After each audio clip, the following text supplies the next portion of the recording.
Добро вечер и благослов Божи се разбира до сите слушатели на ова емисија. Емисијата Гласот на вистината. Му благодарам на Господ за цела оваа година изминета во која што можеме да бидиме здрави и живи. Всушност 52-та емисија. Тоа е последната емисија. Емисијата насловена како Гласот на вистината. Пред да пречекориме или да зачекориме во новата 2023 година, ја ви посакувам многу благослови во вашиот живот, среќни празници. Господ нека биде со сите вас. Господ нека ве благослови и не да ве благослови, туку Бог да го умножи благословот кој го има за вас. Навистина, мене мило и драго ми беше да можеме да бидеме заедно целата оваа година, да слушаме за верата, за Божите принципи, да видиме толку изморени, уникатни настани кои ни помогна да можеме подобро да го разбериме животот кој Бог ни го нуди, иако животот е во Бога, а нам ни го нуди, се разбира, тој е бесплатен дарум од Бога, затоа што писателот на Ефесјаните, тој апостол Павле, зборува дека ние не сме спасени по наши добри дела, туку по благодат Божја, по милост Божја, дадени од самиот Господ Бог. Така да, навистина, како што кажав, мене ми е мило и драго да можеме да бидеме навистина заедно во текот на оваа цела измината година. Иако во целата оваа година имаше толку бури и бранови во нашиот живот, но длабоко верувам дека можевме заедно да се потприме на Божите вистини, кои произлегуваат од самото Свето Писмо, од самиот Бог, кој е изворот на доброто и извор кој ни нуди решение и ни посакува подобро утро за нас и за нашите деца. Почитувани слушатели, нема да зборуваме за 2023 година. Зошто? Затоа што таа не е во наши раце. Иднината на оваа година која е пред нас цела е во Божи раце. Но ви посакувам благослов Божи, Господ да биде со сите вас и тој да го води вашиот живот. Ако се уште не сте направиле одлука, животна одлука која ќе го води вашиот живот, еве ви можност и прилика преку овие емисии, преку оваа последна емисија, да го предадете вашиот живот во Божи раце, ако сакате да имате подобра иднина.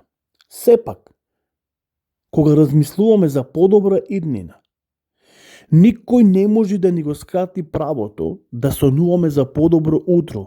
И ние сите заедно сонуваме, и не само што сонуваме, ние сите заедно посакуваме нашиот сон да биде остварен не само за нас, туку и за нашите деца и пошироко. Но возлюбени во Господа, Библијата, Словото Господово, зборува дека можеме да имаме подобро утро и имаме право да сонуваме подобро утро, но тоа подобро утро се крие во една личност, а тоа е Бог. Всушност, Господ Бог, кој го твори небото и земјата. Библијата зборува дека во почетокот Бог го твори небото и земјата. И не само што Бог го створи небото и земјата, туку Бог створи се што нам ни е потребно. И тој знае се што нас ни е потребно. Всушност, Бог знае дека ни е потребна една подобра иднина, подобро утро, но тој не повикува сите нас преку својот син Исус Христос. Всушност Бог преку Исус Христос се представува дека само во Него имаме подобро утро. И затоа, кога ќе го читаме Светото писмо, таму Библијата вели дека и самиот Бог вели дека ете го мојот возлюбен син, во кого е мојата волја. Не го слушајте го, доколку сакате да имате подобро утро. Затоа што Исус, човекот Исус Христос, Синот Божи, е посредник меѓу нас луѓето и Бог. Сакаме ли да имаме подобро утро? Можноста ни ја дава Бог. Приликата ни ја дава Бог преку Исус Христос. И затоа Бог го испрати Исус на овој свет.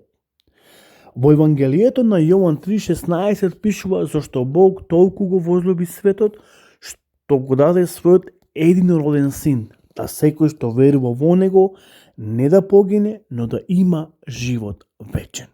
Затоа, ако сакаме подобро утро, подобра иднина, живот вечен, можеме само преку Божиот син, преку Исус Христос, нашиот татко небесен.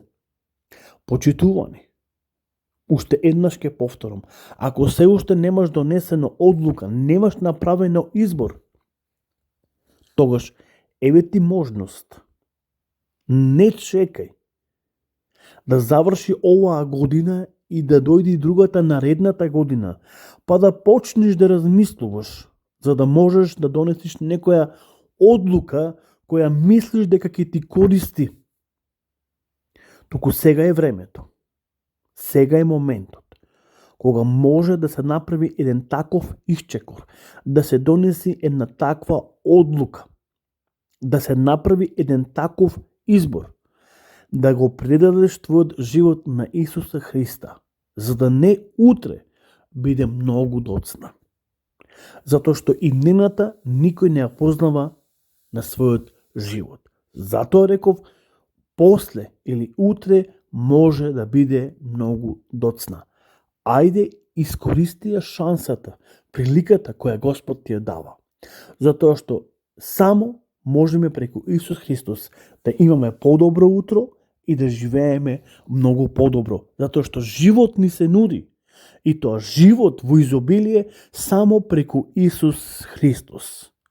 Во Евангелието на Матеј, кога ќе читаме 11 глава, кога ќе ги прочитаме последните стихови, ќе видиме всушност една врата отворена за сите нас. Еве што вели Исус. Дојдете кај мене сите изморени и обременети.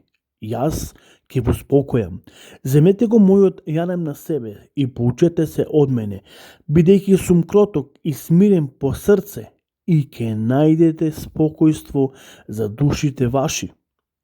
Зашто јанемот мој е благ и бремето моје е лесно. Еве, почитувани, една отворена врата, широко отворена врата за сите нас. Бог не кани 2000 години и тој ни нуди преку Исус Христос, преку неговиот син, да имаме подобро утро. Сакаме ли да имаме подобро утро оваа година која е пред нас, 2023 година? Само можеме преку верата во Исуса Христа. Преку Бог. Бог е тој кој ќе ни ги обезбеди, ќе се погрижи за сите наши потреби. Апостолот Петар, па и Павле и другите останати апостоли зборуваат постојано дека Бог ги удоволува сите потреби. И затоа не ни треба сведоци. Ние сами сме сведоци дека Бог се грижи за сите нас. Секојдневно Бог се грижи за сите нас. Без прекорно. И тој ги удоволува, ни помага во сите наши потреби и грижи. Затоа, ова вечер, ајде да направиме, ако не сме направиле во текот на целата оваа година, слушајќи ги емисијата Глас на вистината, може би ова е клучната и последната емисија за тебе. Да донесеш клучна одлука за твојот живот, која ќе има последици за тебе, за твоето семејство. Одлука која ќе го води твојот живот. Само сакам да се напомениме дека не можеме да живееме и за Бог и да живееме и за светот. Треба да направиме одлука. Па за тоа дури и самиот Господ Исус Христос ни зборува во Матеј 6 глава 24 стих. Вели, никој не може да им слугува на двајца господари, зашто едниот ќе го замрзи, а другиот ќе го засака. Или кон едниот ќе се презре, а кон другиот ќе презре. Не можете да служите на Бога и на мамона. Затоа, треба да одлучиме на кому ние ќе му служиме. Ајде да направиме вистински избор. Подоцна, апостолот Павле зборува за тој неопходен избор во 6 глава од 14 па се надолу се разбира до 18 стих. Тој зборува за еден неопходен избор, но исто така зборува дека не треба да правиме компромис, затоа што компромисот може да биде штетен за нас. И тој вели, што има заедно или не се впуштајте заедно со беззаконците, зашто какво заедништво постои меѓу правдата и беззаконието? Што има заедничко меѓу светлината и темнината?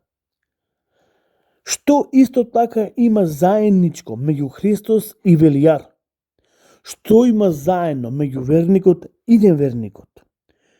Апостолот Павле поставува такви прашања и тој затоа не напоменува дека компромисот може да биде штетен и да не биде на наша корист или полза. Затоа треба да внимаваме. Еве повторно, Бог не предупредува сите нас. Господ нека биде со сите нас, Бог нека не благослови, нека навистина размислуваме за изборот кој што ќе го донесиме оваа година. Имајте убава благословена година, Господ нека биде со сите вас. Бог нека ви благослови и ако даде Господ, можеме да се видиме, се разбира, наредната година, тоа е 2023. Но до тогаш ве оставам со оваа мисла. Ако не сте направиле избор за вашиот живот, еве ви можност кога можете да донесете и да направите избор и да имате подобра иднина и да сонувате за подобро утро. Подобро утро можеме да имаме само во Исуса Христа, Божиот Син. Имајте убава благословена вечер и Господ нека биде со вас. Се слушаме, се разбира, ако даде Господ во наредната година, тоа е 2023. Пријатно. Добро вечер и благослов Божи, се разбира, до сите слушатели на ова емисија. Емисијата Гласот на вистината. Му благодарам на Господ за цела оваа година изминета, во која што можеме да бидиме здрави и живи. Всушност, 52-та емисија. Тоа е последната емисија. Емисијата насловена како Гласот на вистината.